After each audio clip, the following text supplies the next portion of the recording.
Subscribe कीजिए government jobs academy channel को और बेल आइकन को दबाइए लेटेस्ट एजुकेशन वीडियोस सबसे पहले देखने के लिए। नमस्कार स्टूडेंट्स, मैं दिनेश गोयल फिर से स्वागत करता हूं आपका गवर्नमेंट जॉब्स एकेडमी पर। ये मेरा लेक्चर नंबर 4 है, प्रोनाउन का लेक्चर नंबर 2 है। इससे पहले मैं 3 लेक्चर्स दे चुका हूँ और पहला जो प्रोनाउन का लेक्चर था उसके अंदर मैंने आपको सब्जेक्ट और ऑब्जेक्ट के बारे में बताया था, जो बहुत वैल्यूएबल था। ये जो लेक्चर ये रहेगा on behalf of logical comparison होगा लॉजिकल, जो कि प्रोनाउन के बिहाफ पर होगा। कंपैरिजन एडजेक्टिव्स के बिहाफ पर भी होता है, कंपैरिजन डिटर्मिनर्स के बिहाफ पर भी होता है। तो जब डिटर्मिनर्स या एडजेक्टिव पढ़ाएंगे आपको वीडियोस में, तब आपको वहाँ पे उसके बारे में बताया जाएगा। इसलिए स्पेसिफिकली मेंशन किया गया कि lecture number 2 pronouns on behalf of logical comparison जब क्या आता है तो हम 2 प्रकार की डिग्रीज यूज़ करते हैं, कंपैरेटिव या सुपरलेटिव। ये सारी कहानियाँ कब यूज़ होती है, कैसे यूज़ होती हैं, सुपरलेटिव क्या है, कंपैरेटिव क्या है, हम किस में पढ़ेंगे, एडजेक्टिव्स में।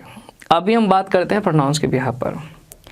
भाई बच्चों, एक बात समझो, अगर मैं किसी एक 10th स्टैंडर्ड के स्टूडेंट का कंपैरिजन कर रहा हूँ, तो क्या उस 10वीं क्लास के बच्चे का कंपैरिजन मैं एक ग्रेजुएट स्टूडेंट से करूँगा या मास्टर स्टूडेंट से करूँगा या 10वीं क्लास के स्टूडेंट से करूँगा? 10वीं क्लास के स्टूडेंट से करूँगा ना, क्योंकि लॉजिकल कंपैरिजन का मतलब क्या है कि कंपैरिजन हो जाए समान लोगों में होता है, समान चीज़ों में होता है ना। एक 10वीं क्लास के बच्चे का कंपैरिजन दूसरे 10वीं क्लास के बच्चों से, एक टीचर का कंपैरिजन दूसरे टीचर से, एक प्रोफेसर का कंपैरिजन दूसरे प्रोफेसर से। मैं एक प्रोफेसर को एक टीचर से कंपेयर नहीं कर सकता, वो इलॉजिकल बन जाएगा। कहने को तो कुछ भी कह लो आप, पर है तो इलॉजिकल ना, वो समान तो नहीं रहा, इलॉजिकल बन जाएगा। एक 55 kg रेसलर का कंपैरिजन एक 90 kg रेसलर से तो नहीं हो सकता ना, वो 55 kg से ही कंपैरिजन होगा उसका, तभी लॉजिकल बनेगा। तो इसी भी यहाँ पे एप्लीकेशन बन जाती है ग्रामर में भी। देखो, ग्रामर वैसी है जैसी हमारी डेली रूटीन लाइफ है, समझाने वाला और समझने वाला होना चाहिए। जब दोनों मिलते हैं तो रिजल्ट आ जाता है, वो जो यहाँ पर आएगा। ठीक, कंपैरिजन करना है logical on behalf of subject and object. जो हमने एक टेबल रखा था, प्रोनाउन टेबल पढ़ा था यहाँ पे, है ना। उस टेबल में हमने सब्जेक्टिव ऑब्जेक्टिव केस देखे थे, first row subjective case, third row objective case था। तो उसी बिहाफ पे हम बात करते हैं। सब्जेक्टिव केस ऑब्जेक्टिव केस का इसमें यूज हो जाएगा अच्छा खासा। अगर लिखा जाए ये, she is stronger than he oblique he is oblique him, इस सेंटेंस का मतलब है कंपैरिजन है स्ट्रॉन्गनेस का, कि शी जो है ही से ज़्यादा स्ट्रॉन्ग है। आगे कंपैरिजन। अब कंपैरिजन कैसा होना चाहिए? कंपैरिजन होना चाहिए लॉजिकल मतलब जो होना है हर सेम चीज़ में, सेम कैटेगरी में कंपैरिजन होना चाहिए, कि comparison should B draw in the same category. Comparison should be drawn in the same category, है ना, सेम कैटेगरी कंपैरिजन होना चाहिए।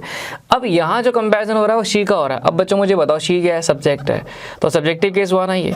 अगर सब्जेक्ट का कंपैरिजन कर रहा हूँ तो मैं किससे करूँगा? सब्जेक्ट से करूँगा या ऑब्जेक्ट से करूँगा? सब्जेक्ट से करूँगा। तो यहाँ एप्लीकेशन प्रोनाउन की बन जाती है कि जब आप एक सब्जेक्टिव केस का कंपैरिजन करते हैं, सब्जेक्टिव केस का, तो कंपैरिजन किससे होगा? सब्जेक्टिव केस से ही होगा, है ना, सब्जेक्टिव केस से ही होगा कंपैरिजन। और अगर आप ऑब्जेक्टिव केस का कंपैरिजन करते हैं, एक ऑब्जेक्टिव केस का कंपैरिजन कर रहे हैं आप, तो जो कंपैरिजन किया जाएगा वो किससे होगा? ऑब्जेक्टिव केस से ही होगा। यहाँ पे एप्लीकेशन बन गई ना कि समान वर्ग में कंपैरिजन होता है ना, तुलना समान वर्ग में की जाती है। 10वीं क्लास के बच्चे के 10वीं क्लास से 55 kg वेट के रेसलर का कंपैरिजन 55 kg वेट के रेसलर से। इसी तरह से सब्जेक्टिव केस का कंपैरिजन सब्जेक्टिव केस से और ऑब्जेक्टिव केस का कंपैरिजन किससे हो जाएगा? ऑब्जेक्टिव केस से हो जाएगा। बात बन रही है ना। तो जब मैंने यहाँ पे सेंटेंस लिखा she is stronger than he him, he is और हिम, इन तीनों एक्सप्रेशन में से सब्जेक्टिव केस कौन कौन से आ गए? ही, तो ये भी बन सकता है, ही इज ये भी बन सकता है, हिम गलत हो जाएगा। कई बच्चे तो ये बोलते हैं, या कुछ को तो ये पढ़ाया जाता है कि ही के साथ इज लगाओगे तो वो गलत होगा, इज नहीं लिखना। अरे बेटा, इज लिखा, इज क्यों लगा रहा है? क्योंकि वो सब्जेक्ट है, वहाँ पे सब्जेक्ट के लिए वर्ब आती है, वर्ब हटा देगा, इज हटा देगा, ये लिखा ही तो अंडरस्टूड हो जाएगी उसकी वर्ब जो उसमें लिखी हुई है, बस वो दिखा नहीं रहा, बात वो एक ही है। तो ये सेंटेंस जो था लॉजिकल कंपैरिजन दिखा गया। एक सब्जेक्ट का कंपैरिजन आपने एक सब्जेक्ट से कर दिया, ऑब्जेक्ट गलत हो गया, है ना। I am older than she is हर।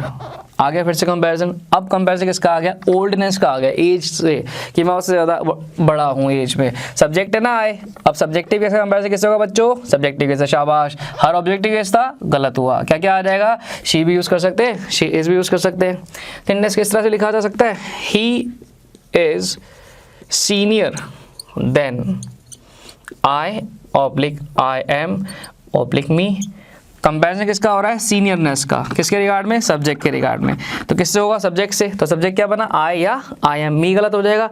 लेकिन अब देखो यहाँ लिखा हुआ सीनियर, बेटा समझना है इसको, ठीक है, अलग सी चीज़ है, समझानी जरूरी है। मैं चाहूँ तो स्किप कर सकता हूँ, पर वो उससे नंबर नहीं मिल पाएंगे, वहाँ नंबर कट जाएंगे। हमें चाहिए नंबर आएंगे तभी रिजल्ट आ पाएगा, तो रिजल्ट के लिए हार्ड वर्क तो करना पड़ेगा। बेटा सीनियर एक लैटिन वर्ड है, ये लैटिन वर्ड है। इसके अंदर ना अपना कंपैरेटिव फोर्स होता है। क्या होता है, कंपैरेटिव फोर्स। अगर मैं स्ट्रॉन्गर की बात करूँ तो कंपैरेटिव डिग्री है स्ट्रॉन्ग की, स्ट्रॉन्ग स्ट्रॉन्गर स्ट्रॉन्गेस्ट बनता है, ओल्ड ओल्डर ओल्डेस्ट बनता है, तो ओल्डर कंपैरेटिव डिग्री है। लेकिन सीनियर का कोई कंपैरेटिव और सुपरलेटिव डिग्री होता नहीं है। सीनियर मोस्ट सीनियर नहीं कह सकते, क्योंकि ये लैटिन वर्ड है। इसके अंदर कौन सा फोर्स होता है, कंपैरेटिव फोर्स होता है, जो कि अपने आप में कंपैरिजन दिखा जाएगा। जब मैंने कहा यू आर माई सीनियर, तो आपका मेरा कंपैरिजन हो गया है, तुम मुझसे बड़े हो। You are my junior, comparison हो चुका है, मैं तुमसे बड़ा हूँ, तुम मुझसे छोटे हो। तो ये जो कंपैरेटिव वर्ड होता है ना, जो आई यू आर पे एंड होते हैं, सीनियर, जूनियर, सुपीरियर, इन्फीरियर, है ना, इन सब के बाद हम यूज़ करते हैं प्रेपोजिशन टू का। देन का यूज़ नहीं होता। ये जो देन है ना, ये कंपैरेटिव कंजंक्शन होता है, जो कि कंपैरेटिव डिग्री के साथ यूज़ होता है। ये कंपैरेटिव डिग्री होता ही नहीं है, इसमें कंपैरेटिव फोर्स है, लैटिन वर्ड है। तो पहली बात ये कि मैं देन को हटा के यहाँ पे टू लगा दूं, बिकॉज यहाँ पे सीनियर लिखा हुआ था, है ना। और जैसे ही टू दिखा, अरे ये टू तो प्रेपोजिशन है भाई, और हमें पता है कि प्रेपोजिशन किसके लिए यूज होता है, नाउन और प्रोनाउन के लिए। और वो नाउन और प्रोनाउन से क्या बन जाएगा, ऑब्जेक्ट बन जाएगा। तो ऑब्जेक्टिव केस आ गया सर, आई भी हट गया, आई एम भी हट गया, मी आ गया। इन स्टार्टिंग के दो एग्जाम्पल्स में हमने पढ़ा logical comparison should be drawn in the same category, subject to subject, object to object. तो वहां पे कंपैरिजन सब्जेक्ट टू सब्जेक्ट चला गया, यहाँ पे कंपैरिजन सब्जेक्ट टू सब्जेक्ट चला गया। आप शी लगा लीजिए, शी इज, दोनों सब्जेक्ट है, बात एक ही है। ही लगा लीजिए, ही इज, दोनों बात एक ही है, सब्जेक्ट है। लेकिन जैसे इसमें आए तो यहाँ पे प्रेपोजिशन की कहानी आ गई, और प्रेपोजिशन को आते ही कहानी चेंज कर दी। प्रेपोजिशन अलग आई है तो उसका प्रोनाउन और नाउन लगाओ, जो प्रेपोजिशन का ऑब्जेक्ट बनेगा, बिना उसके तो आ ही नहीं सकता प्रेपोजिशन, इसलिए ऑब्जेक्टिव केस में कन्वर्ट हुआ। बात क्लियर, आगे प्रोसीड करते हैं जी। अगर सेंटेंस को इस तरह से लिखा जाए, I fourth sentence, I know this country better than he does or him। और एक सेंटेंस लिखा जाइए, I know her better than he does or him। अब समझना भाई, लॉजिकल चीज़ें है ना, अलग हो जाएंगी, थोड़ा सा डिफरेंट हो जाएंगी। जो चीज़ डिफरेंट है, अलग है, वो एग्जाम में आके गड़बड़ करती है, और वही हमें सीखनी है। नॉर्मल चीज़ें तो हर बच्चे को आती है, तो हर किसी को आती है। तुम्हें आती है तो अलग से थोड़ी हो गया कुछ, पहाड़ थोड़ी तोड़ दिया कुछ, अलग थोड़ी बन गया कुछ, ये बात थोड़ी अलग हो जाएगी। यहाँ हमें समझना है किस तरह से यूज़ किया जाएगा इसको। आई know this country better then, मैं इस कंट्री को जानता हूँ, बेटर देन ही हिम और ही डज, उससे ज़्यादा। अब देखो इसकी सेंस कैसे बनेगी। ये आई सब्जेक्ट बन गया भाई, ठीक, नो बन गया मेन वर्ब, ठीक, दिस कंट्री बन गया ऑब्जेक्ट, ठीक है, बेटर बन गया कंपैरेटिव डिग्री, ये कंपैरेटिव कंजंक्शन आ गया, ठीक है। बेटर देन जो कंजंक्शन दिखा रहा है कंपैरेटिव डिग्री है, कंपैरेटिव कंजंक्शन आ गया, कंपैरिजन दिखा रहा है। ही लगाऊं या ही डज लगाऊं या हिम लगाऊं, अगर मैं ही या ही डज लगाता हूं तो ये होगा सब्जेक्टिव केस। कंपैरिजन किससे आ जाएगा, आई से कंपैरिजन आ जाएगा। कंपैरिजन सब्जेक्ट टू सब्जेक्ट चल रहा है तो सेंटेंस लॉजिकल होगा, यहाँ सेंटेंस हो जाएगा ठीक। अब इसकी हिंदी बनेगी, I know this country better than he does, या ही, मैं इस कंट्री को उतना उससे जितना वो इस कंट्री को जानता है उससे ज़्यादा मैं जानता हूँ। इस सेंटेंस की हिंदी है ये, I know this country better than he और ही डज, जितना वो इस कंट्री को जानता है उससे ज़्यादा मैं उस कंट्री को जानता हूँ। लेकिन अगर मैं लगा दूंगा ना हिम, तो हिम तो आ गया आपका ऑब्जेक्टिव केस, ऑब्जेक्ट है। अब उस सेंटेंस में मुझे ऑब्जेक्ट क्या दिख रहा है, कंट्री। अगर मैं हिम लगा दूंगा तो कंपैरिजन हिम, कंट्री का हिम से हो जाएगा। अब बच्चों एक बात बताओ, क्या एक कंट्री का कंपैरिजन कंट्री से होगा या किसी इंसान से होगा, कंट्री से होगा ना, लॉजिकल हो जाएगा तभी। क्या मैं एक इंसान का कंपैरिजन कंट्री से कर सकता हूँ, नहीं कर सकता। क्या मैं एक इंसान का कंपैरिजन एनिमल से कर सकता हूँ, नहीं कर सकता। क्या मैं एक इंसान का कंपैरिजन एक सिटी या लैंग्वेज से कर सकता हूँ, नहीं कर सकता। कहने को तो कुछ भी कह दो, ठीक है, कहने को तो मैं ऐसे बोलते मैं तेरा बाप हूँ, पर ऐसा होता थोड़ी है। तो वो कंपैरिजन खराब हो जाएगा अगर मैं यहाँ पे हिम लगाता हूँ, तो वो गलत हो जाएगा। क्यों गलत हो जाएगा, क्योंकि वहाँ कंट्री से कंपैरिजन हो जाएगा उसका, और कंट्री का कंपैरिजन ऑब्जेक्ट से नहीं, एक ह्यूमन से नहीं हो सकता। उसके लिए कंट्री लेके आओ, कंपैरिजन करना है तो। India is better than America, country है दोनों, अब सही है। India is better than me, possible ही नहीं है सर, वो गलत हो जाएगा। लेकिन जब मैं 5 और सेंटेंस लिखता हूँ, आई नो हर, मैं उसे जानता हूँ बेटर देन ही डज और हिम, तो यहाँ पे आप ही लगा लो वो भी ठीक है, ही डज लगा लो वो भी ठीक है, हिम लगा लो वो भी ठीक है, तीनों केस ठीक हो जाएंगे। कैसे? ही और ही डज सब्जेक्टिव केसेस है, कंपैरिजन किससे हो जाएगा? आई से। इसका मतलब है जितना ही शी को जानता है उससे ज़्यादा आई शी को जानता है। अगर ठीक से हिंदी बताओ तो ये बनेगा जितना ही शी को जानता है उससे ज़्यादा मैं शी को जानता हूँ। और जैसे ही मैंने लगाया हिम तो कंपैरिजन आ जाएगा ऑब्जेक्ट टू ऑब्जेक्ट में, I know her better than him. इसका मतलब है मैं हर को हिम से ज़्यादा जानता हूँ। ये यहाँ पे एप्लीकेशन बन जाएगा। तो आप तीनों केस यूज़ कर सकते हैं। केस बेसिकली दो ही हैं, सब्जेक्टिव है दोनों, एक कह सकते हो। सब्जेक्ट केस यूज़ करोगे तो सब्जेक्ट से कंपैरिजन हो जाएगा, ऑब्जेक्ट केस यूज़ करोगे तो ऑब्जेक्ट से कंपैरिजन हो जाएगा, दोनों सही हैं। पहले यहाँ पर सेंटेंस जो था 4th नंबर सेंटेंस का सब्जेक्ट केस यूज़ कर रहा था, सब्जेक्ट से चल रहा था, बिल्कुल ठीक था। लेकिन जैसे ऑब्जेक्ट का कंपैरिजन ऑब्जेक्ट से कर रहे थे, ऑब्जेक्ट में कंट्री आ गया था, कंट्री आते ही ऑब्जेक्ट नॉनसेंस बन गया था, इलॉजिकल बन गया था। इलॉजिकल बनते ही सेंटेंस में ग्रामर गलत और नंबर कट गए। तो ये यहाँ पर लॉजिकल कंपैरिजन हमें इस तरह से ड्रॉ करना था, जो हमें ध्यान रखना है। आगे जब भी यूज़ किया जाएगा उसको हम ध्यान रखेंगे, है ना? ठीक है। अगर मैं सेंटेंस ये लिख देता हूँ, इसी सेंटेंस को, आई नो दिस कंट्री। एक ही सेंटेंस है बच्चों, देखो उसको मैं अलग अलग तरीके से बता रहा हूँ ताकि आपको समझ में आए। एक बार लॉजिक समझ में आ गया तो बात क्लियर हो जाएगी। ये ना इंग्लिश है, लैंग्वेज है, ये मैथमेटिक्स नहीं है कि प्रॉफिट एंड लॉस कर दिया, उसके 200 क्वेश्चन कर लिए, 200 क्वेश्चन कर लिए तो प्रॉफिट एंड लॉस आ गया तो बढ़िया हो गया। ऐसा इंग्लिश में नहीं है कि 200 क्वेश्चन रट लूँगा तो इंग्लिश आ जाए, कभी कतई नहीं आ सकती है। क्यों नहीं आ सकती? क्योंकि इंग्लिश कभी भी प्रैक्टिस से नहीं आती, वो एनालाइज करने से आती है। अगर आप इंग्लिश लैंग्वेज को एनालाइज करना सीख चुके हो, एनालाइज एक चीज़ को तोड़ना सीख चुके हो तो वो आपको आएगा। अगर आपने क्वेश्चन नंबर ऑफ क्वेश्चन ज़्यादा कर लिए तो कुछ नहीं कर सकते आप, रट्टाफिकेशन से कुछ नहीं होने वाला, वो आप कर ही नहीं पाओगे। आप जितने बड़ी सैम्पल पेपर खत्म कर लो, आपसे नहीं होने वाला। आपने एक बार कॉन्सेप्ट समझ लिया, फिर आपको कोई सैम्पल पेपर करने की जरूरत नहीं है। जो मार्केट में आपको मिलते हैं प्रैक्टिस के प्रीवियस ईयर्स के, वो वैसे ही खत्म कर लोगे आप बिल्कुल बड़े अच्छे तरीके से। लेकिन कॉन्सेप्ट समझना पड़ेगा, इंग्लिश मैथ से अलग होती है sir. I know this country better then you oblique you do, ठीक है। ये सेंटेंस मैंने लिख दिया, आई know this country better then you oblique you do. चलो मैं इतना लिखता हूँ, आई know this country better then you, मैं इस कंट्री को तुमसे ज़्यादा जानता हूँ। तो आई सब्जेक्ट आ गया, ठीक है, सेम सेंटेंस है, नो मीन वो आ गया, दिस कंट्री ऑब्जेक्ट आ गया, better than comparison comparative degree आ गया। अब यू जो क्या है ये यू सब्जेक्ट है ऑब्जेक्ट है, ये तो हमें नहीं पता ना, बिकॉज यू के दोनों के सेम होते हैं। मैंने सेकंड वीडियो में बताया हुआ आपका यू योर यू कि सब्जेक्टिव और ऑब्जेक्टिव केस यू का दोनों सेम होता है। ये नॉलेज से पता लग पाएगा कि वो सब्जेक्टिव केस है ऑब्जेक्टिव केस है। भाई अगर ये सब्जेक्टिव केस हुआ तो आई से कंपैरिजन होगा इसका, तो लॉजिकल हो गया, सेंटेंस सही है। अगर ये ऑब्जेक्टिव केस हुआ तो कंपैरिजन किससे हो जाएगा? कंट्री से हो जाएगा सर, और ये हो जाएगा गलत। तो इसलिए ये यू जो है ना यहाँ पे कंफ्यूजन क्रिएट करता है कि ये सब्जेक्टिव है या ऑब्जेक्टिव है, तो ये हट जाएगा, इसको आप लिख नहीं पाएंगे। क्यों? क्योंकि जब मैं ही की बात कर रहा हूँ ना, आप ही लिखेंगे और हिम लिखेंगे, साफ साफ क्लियर है ये सब्जेक्टिव है या ऑब्जेक्टिव है। लेकिन यू में तो कोई कॉन्सेप्ट नहीं है, सब्जेक्टिव का भी सब्जेक्टिव भी यू का यू है, ऑब्जेक्टिव भी यू का यू है, तो इसलिए वो यू को हटाना पड़ेगा आपको और वो सेंटेंस लिखना पड़ेगा यू डू। अब ये सेंटेंस सही है, I know this country better then you do, जितना तुम इस कंट्री को जानते हो तुमसे ज़्यादा मैं इस कंट्री को जानता हूँ। अब सब्जेक्ट टू सब्जेक्ट चला गया।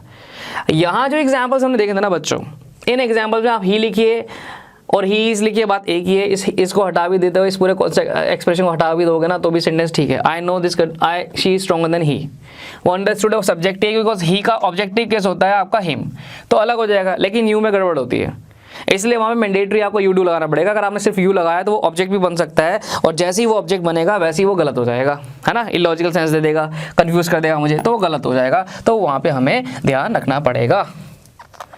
देखिए अगर मैं सेंटेंस लिखता हूँ, maths scares me more than she oblique she does oblique her, तो इसका मतलब है मैथ्स मुझे उससे ज़्यादा डराता है। अब देखो कंपैरिजन किससे हो रहा है, मैथमेटिक्स आ गया।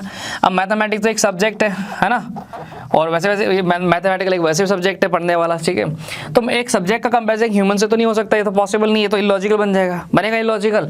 तो मैं इसका कंपैरिजन सब्जेक्ट का सब्जेक्ट से तो नहीं कर सकता, शी से नहीं कर पाऊंगा और शी डज से नहीं कर पाऊंगा।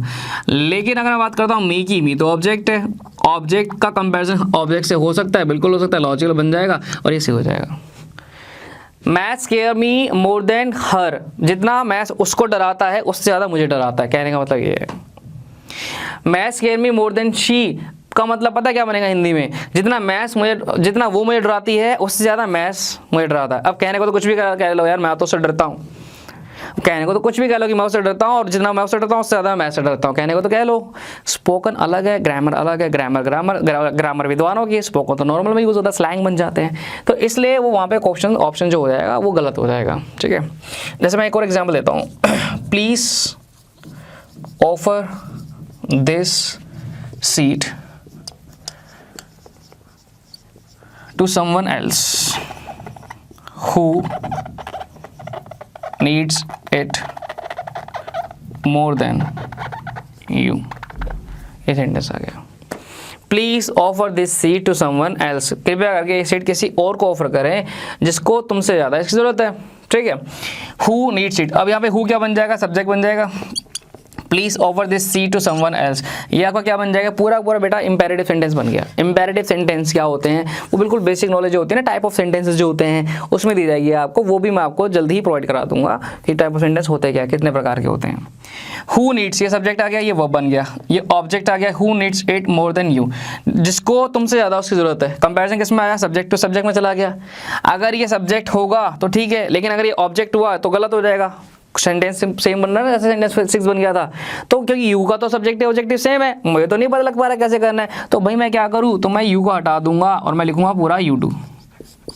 Please offer this seat to someone else who needs it more than you do, जितना तुम्हें आवश्यकता है उससे ज़्यादा जिसको आवश्यकता है उसके लिए सीट को ऑफर कर दीजिए। सेंटेंस की एक लैंग्वेज यहाँ पर ये बन जाएगी। तो इतने से एक्सप्रेशंस में 7 से 8 एग्जाम्पल्स में हमने ये देखा कि सब्जेक्टिव ऑब्जेक्टिव केस का यूज़ कैसे किया जाता है। मैं इसके कुछ और एग्जाम्पल्स आपको देता हूँ, उसको देखिए, समझिए और करिए। तो बच्चों ये क्वेश्चंस है आपके सामने जो सब्जेक्टिव ऑब्जेक्टिव केस मैंने अभी आपको एक्सप्लेन किया ऑन बिहाफ ऑफ प्रोनाउन कि किस तरह से यूज़ करना है, आपको इसके बिहाफ पर से करना है। आप वीडियो पॉज कर सकते हैं, वीडियो पॉज करके क्वेश्चन उतार लीजिए, उतारने हैं तो, या फिर आप डायरेक्ट भी कर सकते हैं। देखिए और बताइए कि किस तरह से किसका कैसा यूज़ किया जाएगा, सब्जेक्टिव केस का यूज़ किया जाएगा, ऑब्जेक्टिव केस का। एग्जाम्पल्स आपके सामने हैं, कीजिए, मैं वेट कर रहा हूँ। ठीक है जी, मुझे लगता है कि आपने पोस्टर केस को लिख लिया होगा और समझा होगा। तो एक्सप्लेन करते हैं इसको, किस तरह से क्या सब्जेक्टिव केस बनेगा, क्या ऑब्जेक्टिव केस बनेगा। मैंने आपको ऑलरेडी बता दिया है किस तरह से यूज़ होगा, और मैं आपसे पूछूंगा भी वही प्रश्न जो मैं आपको ऑलरेडी पहले बता चुका हूँ। ऐसे क्वेश्चन या ऐसे कॉन्सेप्ट जो मैंने आपको नहीं बताए हैं तो वो मैं आपसे वीडियो में कभी नहीं पूछने वाला, बिकॉज ऐसा मैं अपनी क्लास में भी नहीं करता हूँ। ठीक है, बच्चे को डिमोटिवेट करके मोटिवेट करना गलत है, बहुत गलत है। तो वो ऐसा नहीं है, क्लास में मैं पूछूंगा आपसे वही कॉन्सेप्ट जो मैं बता रहा हूँ। 16th क्वेश्चन से स्टार्ट करते हैं, फिर वो अकॉर्डिंग चलते चले जाएंगे। Neither she nor his brother, ना तो वो और ना ही उसका भाई। आप सब जानते हैं नीदर नॉर एक आपका कोरिलेटिव कंजंक्शन है, ठीक है, कोऑर्डिनेट कंजंक्शन है। नीदर ही नॉर हिज ब्रदर, ना वो ना ही उसका भाई कैन वॉक कर सकता है फास्टर देन, ज़्यादा तेज, आई और मी, मुझसे। अब कंपैरिजन हो रहा है ब्रदर से, ये भी सब्जेक्ट है, ये भी सब्जेक्ट है, दोनों सब्जेक्ट है। सब्जेक्ट से सब्जेक्ट कंपैरिजन हो रहा है तो क्या बन जाएगा, आई या आई कैन मी, गलत हो गया है ना। 50th क्वेश्चन ये रहा, he finds English more interesting than you और यू डू, वो इंग्लिश को ज़्यादा इंटरेस्टिंग पाता है बजाय तुम्हारे। अब देखो वही क्वेश्चन आ गया जैसे पहले यू का बताया था, अगर मैं ये यू लिखता हूँ यहाँ पे तो ये सब्जेक्ट भी हो सकता है, ऑब्जेक्ट भी हो सकता है। अगर सब्जेक्ट हुआ तो ही से कंपेयर होगा तो सही होगा, लेकिन ऑब्जेक्ट होगा तो कंपेरिजन किससे हो जाएगा, इंग्लिश से, बिकॉज यहाँ पे ही सब्जेक्ट है हमारा, फाइंड्स हमारा मेन वर्ब हो गया, और इंग्लिश क्या बन जाएगा बच्चों, हमारा ऑब्जेक्ट बन जाएगा। तो इसलिए ऑब्जेक्ट से अगर उसका कंपैरिजन किया हुआ है तो ऑब्जेक्ट बनना चाहिए था, तो यहाँ पे सब्जेक्ट और सब्जेक्ट से कंपैरिजन किया था, सब्जेक्ट बनना चाहिए था, इसलिए यू डू बन जाएगा। पहले भी किया ना हमने, आई know this country better then you, फिर यू डू वहाँ पे लिखा था तो यू हट गया था वहाँ से। 40th question, Rahul speaks English, Rahul अच्छी इंग्लिश बोलता है, बेटर देन शी डज और हर। अगर मैं यहाँ पे शी और शी डज लगाता हूँ तो वो सही होगा, बिकॉज कंपैरिजन किससे हो जाएगा, राहुल से। इंग्लिश आपका ऑब्जेक्ट है, ऑब्जेक्ट से मैं अगर हर लगाता हूँ तो इंग्लिश से कंपैरिजन हो जाएगा, विच इज़ इलॉजिकल, वो पॉसिबल नहीं है और वो गलत हो जाएगा फिर से। हाँ, next, it is I, it is he, वो है।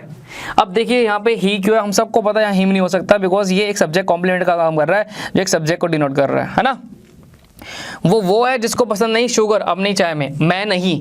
कंपैरिजन किसके साथ हो रहा है, ही के साथ कंपैरिजन हो गया कि भाई उसको पसंद नहीं है चाय में चीनी, मुझे तो पसंद है।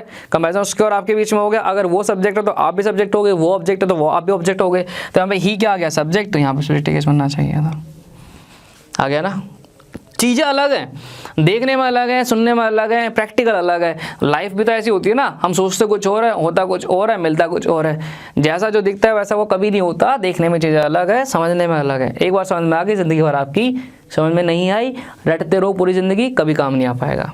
12th question, we score as many goals as they और देम। हमने स्कोर किया, वी आ गया सब्जेक्ट, स्कोर आ गया आपका main verb, as many as आपका कंजंक्शन बनता है, ये पूरा का पूरा, कोई आपका प्रेपोजिशन नहीं है ये, तो यहाँ पे सब्जेक्ट का कंपैरिजन हो रहा है, सब्जेक्ट का और सब्जेक्ट चलेगा, दे आ गया। We score as many goals as they, ये बन गया sentence. 11th sentence, let you and I oblique we work together. चलो तुम और मैं एक साथ काम करते हैं। तो पहली बात तो इतना हम समझ चुके हैं, पहले भी करा दिया था क्लास में स्टार्टिंग में ही, इस वाले लेक्चर में। लेट वर्ब आ गया, ये यू है, यहाँ पे बात क्लियर है, ऑब्जेक्ट होगा और ये भी ऑब्जेक्ट बन जाएगा me. Let you and me work together, we subject आ गया, कैन डू हेल्पिंग वर्ब और मेन वर्ब आ गया, वर्ब का काम कर रहा है, इट ऑब्जेक्ट आ गया, we can do it better than, हम इसको कर सकते हैं अच्छा ज़्यादा उनसे। अगर मैं यहाँ पे देम लगाऊंगा, कंपैरिजन किससे हो जाएगा, इट से, विच इज़ इलॉजिकल। मुझे कंपैरिजन किससे करना है, सब्जेक्ट से, सब्जेक्ट आ गया दे और दे, हम दोनों यूज हो गया। Clear. Second last sentence, question number 10th, no other typist in this office, कोई भी दूसरा टाइपिस्ट इस ऑफिस में इज नॉट, लिखना चाहिए था यहाँ पे, नोट लगा लीजिएगा। No other typist in this office is, नहीं नोट नहीं आएगा, ठीक है। No other typist in this office is as slow as she, कोई भी दूसरा टाइपिस्ट हमारे ऑफिस में, इस ऑफिस में इतना स्लो नहीं, इतनी वो है। अब कंपैरिजन किससे हो रहा है, टाइपिस्ट से। अब टाइपिस्ट इन दिस ऑफिस, ये ऑब्जेक्ट बन गया आपका प्रेपोजिशन, टाइपिस्ट सब्जेक्ट बन गया आपका, उसके लिए क्या आ गया, इज आ गया, एज स्लो एज कंजंक्शन बन गया, जो कि एडजेक्टिव क्वालिटी दिखा रहा है कंपैरिजन की। कंपैरिजन किससे हो गया, टाइपिस्ट से, शी आ जाएगा। अगर हर लगा दिया तो ऑफिस से कंपैरिजन हो जाएगा, जो फिर गलत हो जाएगा। लास्ट सेंटेंस, दो शी अपीयर्स, हालांकि, यानी कि यदि भी होता है दो का मतलब, हालांकि शी अपीयर्स, शी सब्जेक्ट आ गया आपका, अपीयर मेन वर्ब आ गया, टू बी इन्फिनेटिव आ गया, वेरी टॉल एडजेक्टिव आ गया। यहाँ तक बात क्लियर हो गई। ये एडवर्ब है जो एडजेक्टिव को क्वालिफाई कर रहा है, एक एक चीज़ को क्लियर करते जा रहे हैं, तोड़ते चले जा रहे हैं। दो शी अपीयर्स, हालांकि वो अपीयर हो रही लगती है ऐसा, टू बी वेरी टॉल, कि वो बहुत लंबी है। She is just an inch taller than I, और बी, वो सिर्फ मुझसे एक ही इंच लंबी है। कंपैरिजन शी से हो गया, सब्जेक्टिव केस है, आई लगा तो मी गलत हो गया। हाँ, तो ये था लॉजिकल कंपैरिजन, किसके बिहार पर, प्रोनाउन के बिहार पर, वो भी सब्जेक्ट और ऑब्जेक्ट का लॉजिकल कंपैरिजन है ना, और किसी और चीज़ का नहीं है। अगर मैं सेंटेंस लिखता हूँ ये इंडिया, अगर मैं सेंटेंस लिखता हूँ ये the climate of India is better than America, तो ये सेंटेंस भी अलग से लॉजिक कंपैरिजन हो गया। कंपैरिजन तो इसमें भी है, लेकिन कंपैरिजन इसमें है क्या, सब्जेक्ट ऑब्जेक्ट का तो कंपैरिजन नहीं है ना। अब इसमें रियलिस्टिक कंपैरिजन आ गया, चीज़ों का कंपैरिजन आ रहा है, इंडिया भी एक सिटी आ गया, कंट्री आ गया, उसका क्लाइमेट कंपैरिजन आ गया। तो ये इसका फर्दर एडवांस एप्लीकेशन आ जाता है, जो कि आपको इसकी नेक्स्ट वीडियो में दिया जाएगा। आप पढ़ते रहिए हमारे साथ साथ। मैं दिनेश गोयल हूँ, आपको पूरा कोर्स कंप्लीट, आपको यहाँ पे पूरे लेक्चर मिलेंगे मेरे द्वारा, और अगर आप पैरेलल चलते हैं तो मैं प्रॉमिस करता हूँ आपसे, आपको 1 वीक में ही बहुत अच्छी इंप्रूवमेंट अपनी इंग्लिश में दिखेगी। बने रहिए और करते रहिए। Thank you so much. जय सिया राम।